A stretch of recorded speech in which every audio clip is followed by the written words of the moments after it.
Selamünaleyküm hürmetli kuzatuvchilarimiz. Bağat Aka Avtosavdo kanalına obunachilar. Aziz yurtdoshlar, bugün 12 noyabr 2025 yıl. Savdamız mexanik ekorotka Cobalt bo'ldi. 2023 yılda ishlab chiqarilgan, kuzov 24 yilda mashinamizni 23.000 km turadi. Metan gaz yumshoq bolalar qo'yilgan tayyor avtomobilimizni Bağat kommunadan kelgan Akmalbek og'amizdan naqd pulab 137 milyon 500 ming so'm verdik. Ha, razımsınız? Rahmat. Razımsınız? Yaxshi, rahmat. Xudoyim ishlaringizni rivojini bersin uka. Shu minibus keysizlar, shu qo'ygan baholarınız bizga yoqdi. Şuradan tavsiye etmez, şöyle gelip alaveradilar. Rahmat, ishlaringizni rivojini bersin. Katta rahmat, yaxshi tilaklar uchun.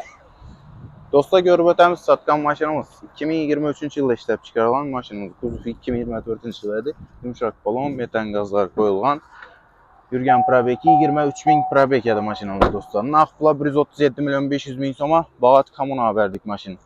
Gelaverasizlar, shunday zo'r senalarda mashinalar ko'p, bemalol kelib arzon kelishni savdo qilib ketaverasizlar. Sizlardan shunday sotiladigan mashinalar bo'lsa kelishsangiz, tavsiya qilamiz, kelishsak, naqd olamiz, kelishmasak sotib berish variantlari bor. Gelaverasizlar, kutamiz, rahmat.